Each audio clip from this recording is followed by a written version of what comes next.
After a big win on Wednesday, the Chicago White Sox provide Michael Kopech with almost zero run support on Thursday afternoon. They lost the game and series to the Kansas City Royals. Speaking of Kopech, he threw a ton of pitches, but had actually a pretty good outing. Here's hoping the Sox bats show up for Lucas Giolito on Friday night. You are Locked On White Sox, your daily Chicago White Sox podcast. Part of the Locked On Podcast Network, your team every day.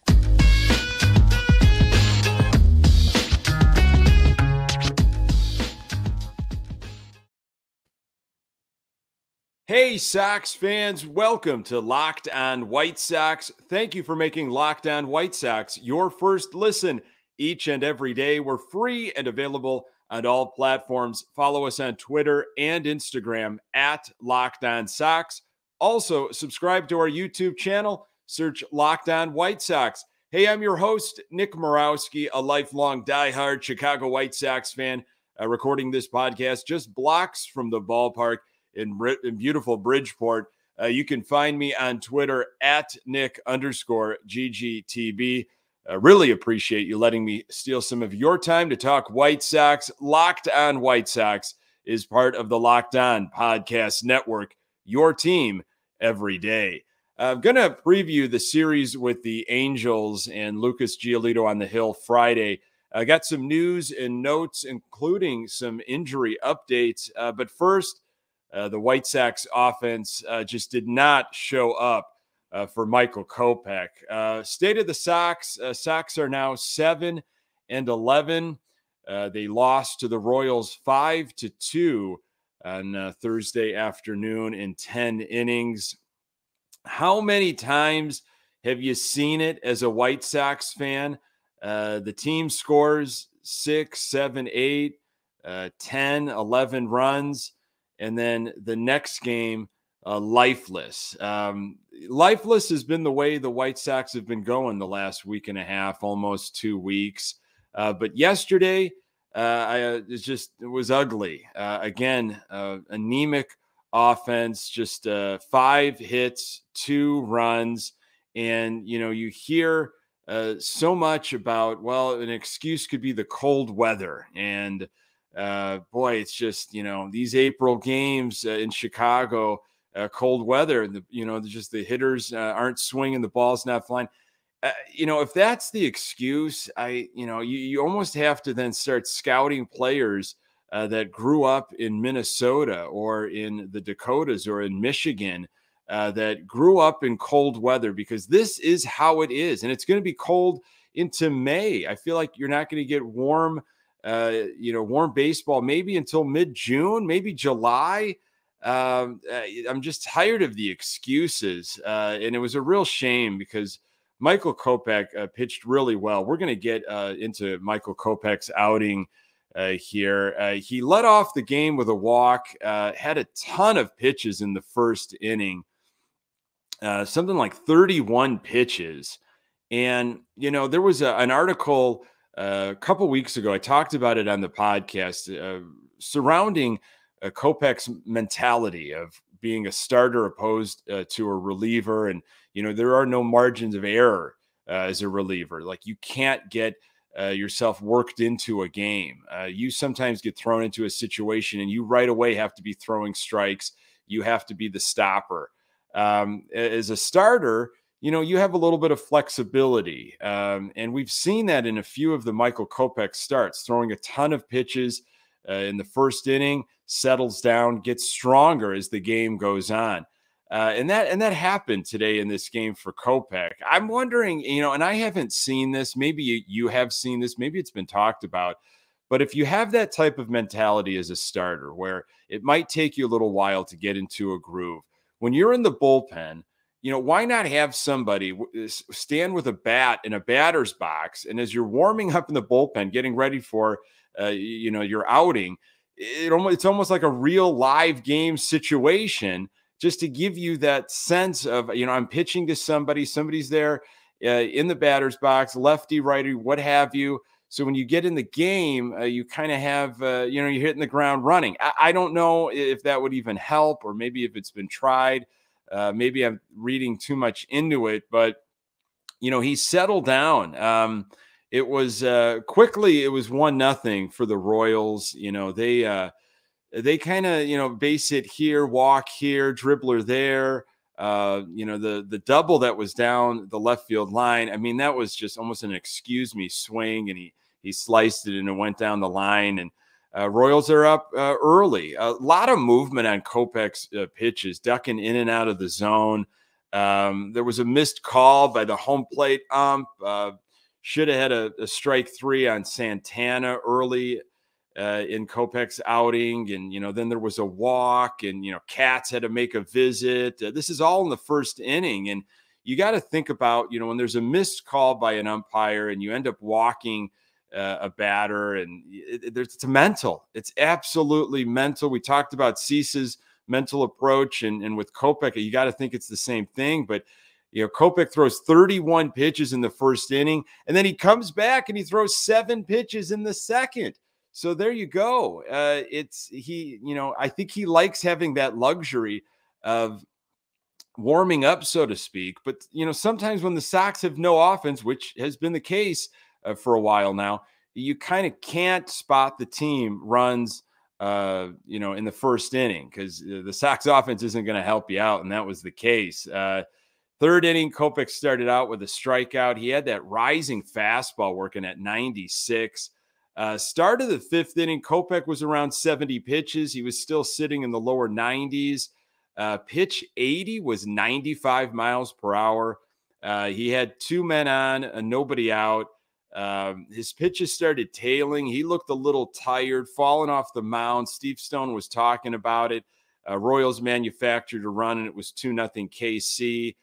That was it for Kopech after 5 innings. 3 hits, 2 earned runs, 4 walks, 3 strikeouts. His ERA is down to 1.42. He threw 94 pitches in the game, and it was the walks, though. Kopech just throws way too many pitches when he has these types of outings. But, he looked strong all the way through. It just looked like he was a little uncomfortable. He didn't have command of his stuff, and his breaking stuff was kind of moving all over the place on him, as were some of his fastballs tailing out of the zone. Banks, Ruiz, Bummer came in after Kopech. Bummer was a mess, gave up 3 runs, only 1 of them earned. Your offense, Sox manufactured a run, and Lurie Garcia started at second base, and wouldn't you know it, he had a home run. So, Lurie Garcia is going to be penciled into that lineup several times this weekend series with the Angels. Sox pitching issued a lot of walks Thursday, 8 walks to the Royals. That is a problem. Bummer. I don't know what's going on with him. I want to say he's better than what he's given us, but we're starting to get a sample size for 2022, and we need him. He is supposed to be a valuable member, that lefty out of the bullpen that can throw ground balls, but when you're walking everybody, you do us no good. I'm going to tell you about the importance of team chemistry, and I've got some injury updates. More on that in a moment. Hey, summer is coming, and with summer, you're going to need some food on the go. Built Bars are the perfect snack to take with you on family vacations. Throw them in your bags, throw them in your kids' backpacks. Make sure that everyone has a bar so you are fueled for your summer adventures. The best part about Built Bars, they're healthy and delicious. No more sacrificing delicious food for health. With Built Bar, you can have both. And it's easy. All you have to do is go to Built.com and order now. All Built Bars and Puffs are covered in 100% real chocolate. That means that with Built Bar, you can eat healthy and actually enjoy doing it. Have you tried the Built Bar Puffs yet? They come in some crazy flavors like banana cream pie and even churro. They have got only 140 calories. If that's not enough flavor for you, then you might want to try the mixed box. The mixed box comes with 12 flavors of bars and puffs, Most Built Bars contain 130 calories, 4 grams of sugar, 4 net carbs, and 17 grams of protein. Compare that to a candy bar, which usually has around 240 calories, 30 grams of sugar, and dozens of net carbs. Go to Built.com to get all your favorites, banana cream pie, raspberry, double chocolate, and so many more. They are delicious, and new flavors are coming out all the time. Go to Built.com, use promo code LOCKED15 and get 15% off your order. Use promo code LOCKED15 for 15% off at Built.com.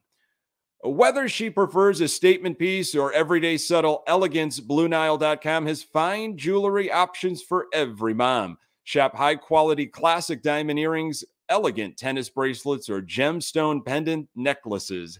At BlueNile.com, you can celebrate all of life's special moments, from creating the custom engagement ring of her dreams to gifting a classic and timeless jewelry piece, all at prices you won't find at a traditional jeweler. Not perfect? No problem. 100% satisfaction guarantee. Shop stress-free, guaranteed free shipping and returns. Need your special purchase fast? In most cases, Blue Nile can deliver overnight. Every order is insured and arrives in discreet packaging that won't give away what's inside. Mark Mother's Day with something enduring. Classic diamond stud earrings, elegant tennis bracelets, birthstone pendants, and so much more on BlueNile.com. This Mother's Day, give mom something she'll treasure forever with fine jewelry from BlueNile.com. And Locked On Sports listeners get $50 off $500. This podcast exclusive is only good through Mother's Day. Use code Locked On. That's code Locked On. Every order is insured, ships free, and arrives in a discreet packaging that won't give away what's inside. Shop stress-free and find your forever piece. Go to BlueNile.com today. Really appreciate you making Locked On White Sox your first listen. For your next listen, check out the Locked On Now podcast, recaps of MLB games with analysis from our local experts, taking fans through the season like no other network, free and available wherever you get your podcasts. So I wanted to go over some stuff that I was reading, picking through before Thursday's game. Kind of got you in the mindset of where the Sox were defensively, offensively, and a little bit of glimpse of who could be coming back from the injury list and what kind of rehab stints are happening, as well as team chemistry. There's some great quotes from Liam Hendricks. So Michael Kopech coming into the game was 1-0 with a 1.29 ERA in 7 starts since 2021. I thought he had a great. He really battled. It was a great sign, I should say. It wasn't necessarily a great outing on Thursday, but it was a great sign. He seemed to get stronger. It's just the command is going to be an issue. He threw a ton of pitches. Tim Anderson's slash line against KC, 350, 387, 507 with 29 runs in 35 games. This goes back to 2019. Anderson didn't really do much offensively. I was hoping for him to break out, especially against Keller. Jake Berger coming into Thursday's game, his slash line 455, 773 with 2 home runs, 5 RBIs, and 6 home games. Got to find a way to get Jake Berger some more at bats. Don't know if that's maybe moving him over to second base when Moncada eventually comes back, but I'd really like to see Jake Berger get some more plate appearances. He's got the power. He's got the bat. He's showing us signs of it. And coming into Thursday's game, Andrew Vaughn has reached base safely in 13 of 14 games. I've been talking about the consistency in the lineups. There was a little bit of consistency again in Thursday's lineup. Anderson and Vaughn hit 1 and 2 for the 3rd straight game. There was no Robert. We talked about Leary returning to the lineup, and McGuire continues his streak of catching every Michael Kopech start. This is from Scott Merkin. I found this on Twitter before the game. Tony La Russa being asked about Berger and Vaughn's versatility, where they might be able to be put in. La Russa on Berger and Vaughn being used at second said, when you've got guys missing like we have, it's healthy for them and for us to be creative and build in that versatility. I think Vaughn can play in the infield. He's a very impressive player. He doesn't act like a young player. He acts like he's been around because he's so good between the ears. So could maybe you see Vaughn at second base? I think I would like to see Berger at second once Moncada comes back. Ideally, I'd like to see Vaughn at first. That's his natural position. Both those guys, though, I want to see getting at bats. Was reading a little bit about what Liam Hendriks has said recently, and this is from James Fegan's recent article in The Athletic, the Thursday article. A lot on Hendriks and some kind of momentum and team chemistry with everything that's been going on with this White Sox club. Here's some quotes from the article from Hendriks. This is what he has to say. There have been a couple of team meetings about certain things staying within ourselves. There hasn't been a player meeting as of yet. That will possibly come if it doesn't work out well. And he meant on Wednesday. Of course, Sox won on Wednesday. So looks like there still hasn't been a player meeting, but conversations are being had. It sure seems like more from Hendriks. We still need to remain that cocky, that arrogant, that confident group, because no matter what, we know we've got the talent in this clubhouse and we can go on a run like more than any other team. It's been tough. The results haven't been great. The injuries have been tough emotionally. It's something, if this happens in the middle of the year, nobody really bats an eye depending on how we've done before that. It's unfortunate it's happening at the start, but I have complete faith in this group.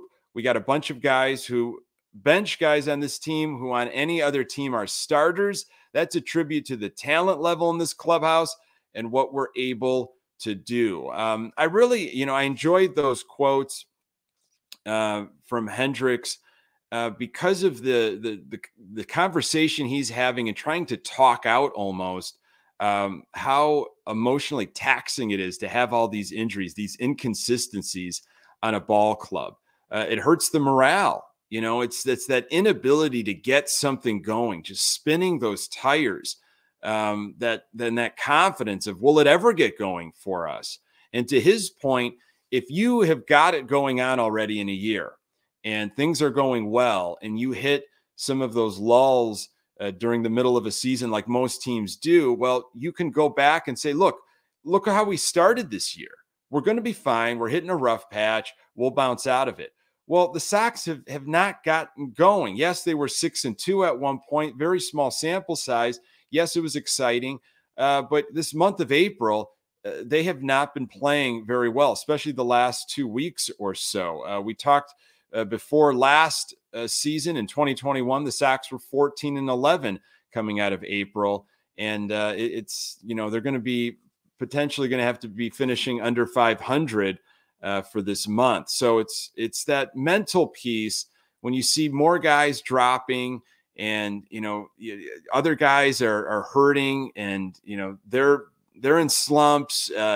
It's a morale thing. And you just hope we could string a few together. Hopefully the weather maybe warms up and we can get maybe 2-3 wins in a row.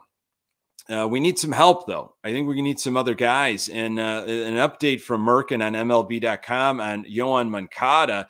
He's going to be beginning an injury rehab assignment for his right oblique on Friday with AAA Charlotte.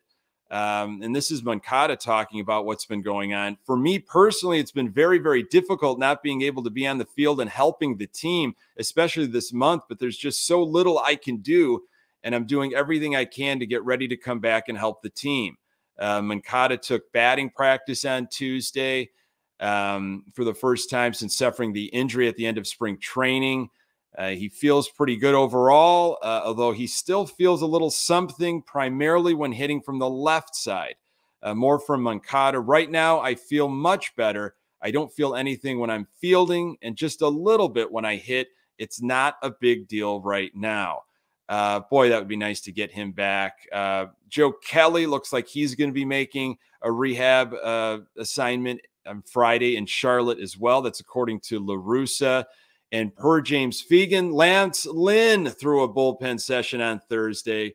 And I did see some video on social media of Luis Robert doing baseball activities. So that's a promising sign. Could be getting some reinforcements back soon for the White Sox. Hey, Lucas Giolito looks for another strong start on Friday. I'm going to tell you why the White Sox are going to get back on their winning ways. Going to get to that in just a moment. BetOnline.net is your number one source for all your betting stats and sports info. Find all the latest sports developments, league reviews, and news, including this year's basketball playoffs and the start of the Major League Baseball season.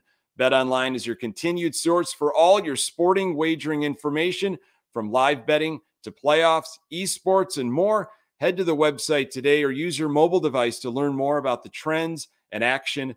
BetOnline, where the game starts.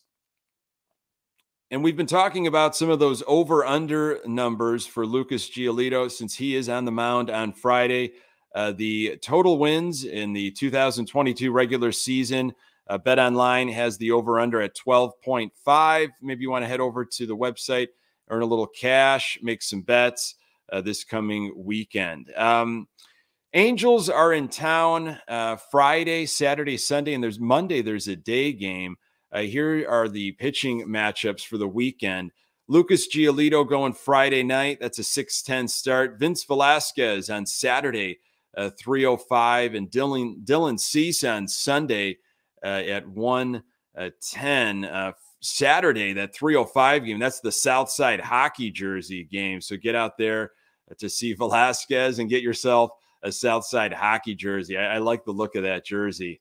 Excited to see it in person. Giolito this year, he's got an ERA of 1.13 and 15 strikeouts, 5 walks, 5 hits, and 2 appearances this season. It's a critical outing for Giolito as he builds up to where he wants to be following that opening day injury. So looking at the pitch count, just looking at how he finishes on pitches. Giolito against the Angels, he's 2-0 with an ERA of 3.81 and 38 strikeouts and 5 appearances against the Angels in his career. It is supposed to be 60 degrees on Friday. No excuses from this team offensively. They're going to get back in the win column. I can just feel it. And don't forget Monday, this coming Monday, it's Southside Mondays. There are 7 Monday home games throughout this season left, and Sox are going to be wearing those City Connect jerseys, those Southside jerseys for Monday home games. So if you go to the game on Saturday and you get one of those hockey jerseys and you're at the game Monday, go ahead and wear that hockey jersey. You'll fit right in.